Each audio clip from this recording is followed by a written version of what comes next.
함께하는 따뜻한 오늘 큐티온. 너희는 이제 가만히 서서 여호와께서 너희 목전에서 행하시는 이 큰 일을 보라. 오늘은 밀베는 때가 아니냐.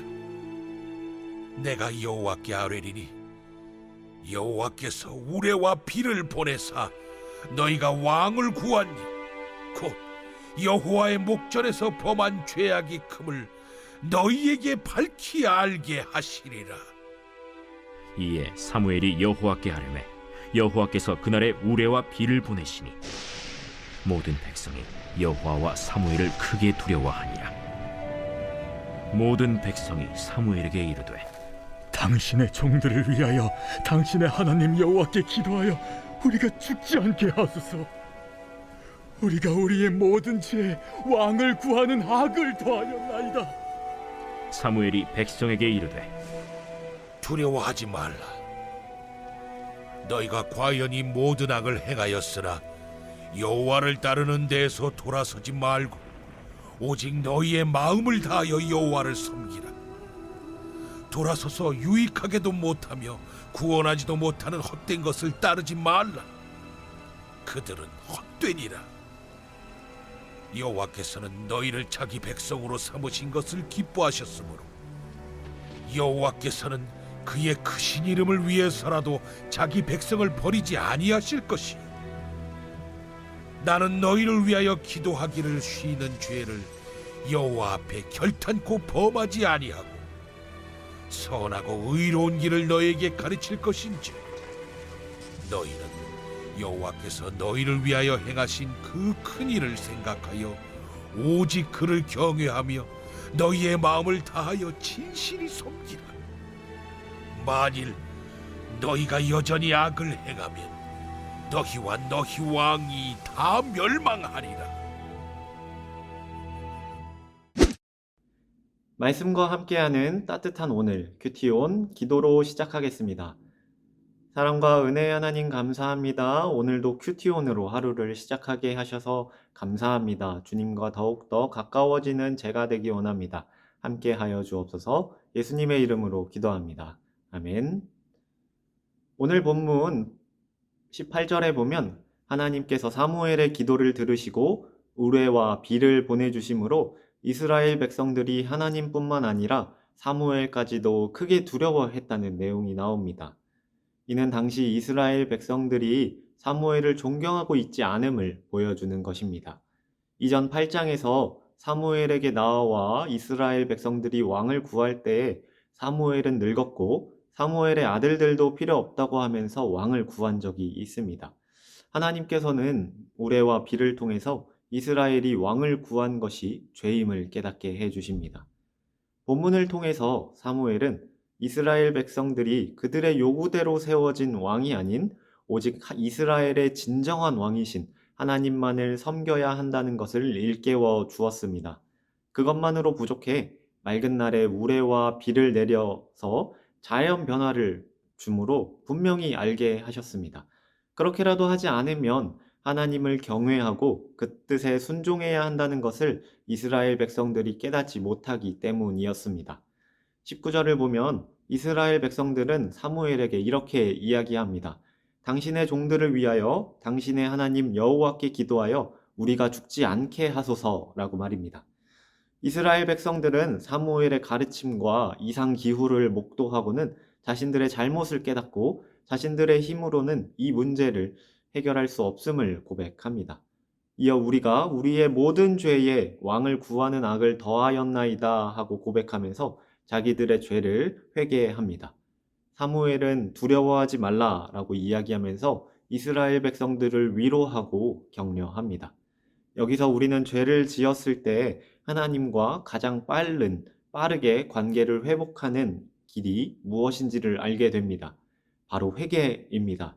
자신들의 욕망을 채워줄 왕을 구하는 잘못을 범한 이스라엘 백성들의 죄를 하나님께서는 용서해 주십니다.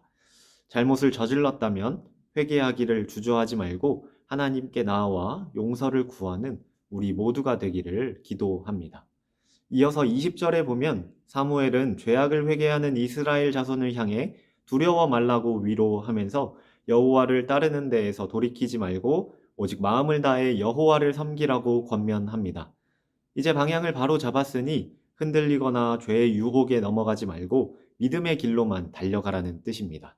세상 유혹과 욕심, 쾌락에 젖어 살 것이 아니라 구원의 은혜와 광명을 맛보았으니 주님이 부르신 부름의 상만을 향해 달려나가는 우리가 되기를 소원합니다.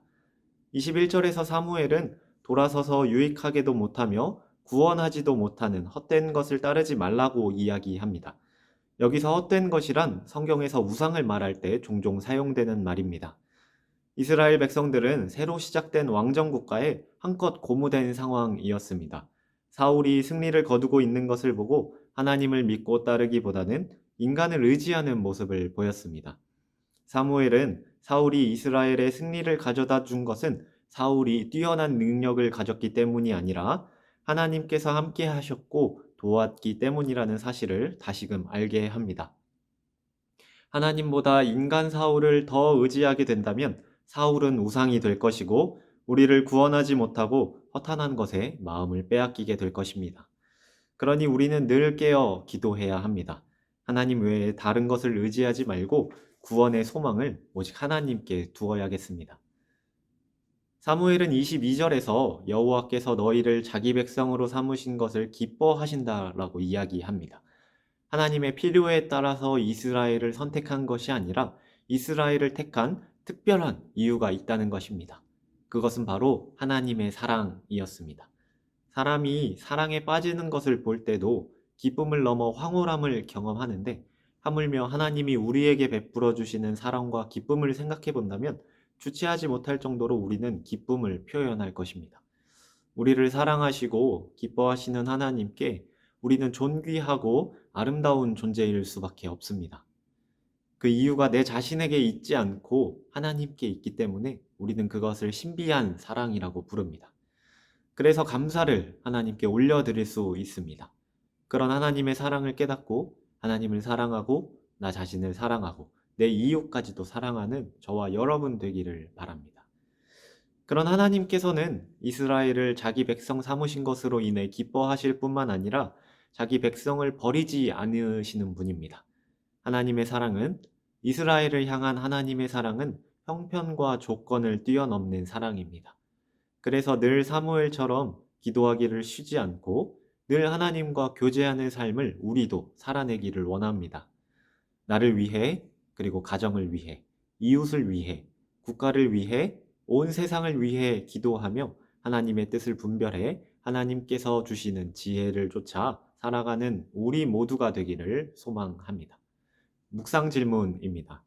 일상의 분주함 가운데서도 하나님께서 나에게 베풀어 주신 은혜는 무엇일까요? 함께 기도하겠습니다.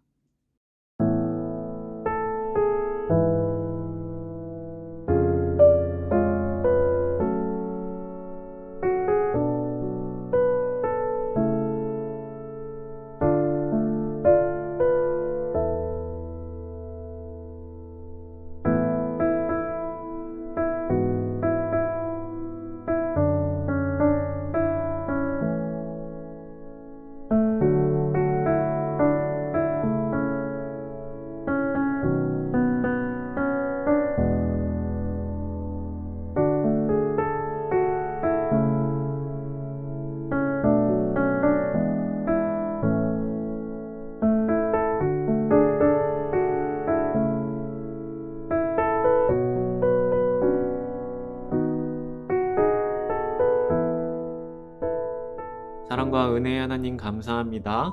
일상의 분주함 가운데서도 우리와 함께 해주시고 우리의 마음 가운데 찾아와 주셔서 인도해 주시니 감사합니다. 늘 주님만 붙들고 주님만 바라보고 살아가는 저희들 될 수 있도록 지혜를 더해 주옵소서. 감사드리며 예수님의 이름으로 기도합니다. 아멘.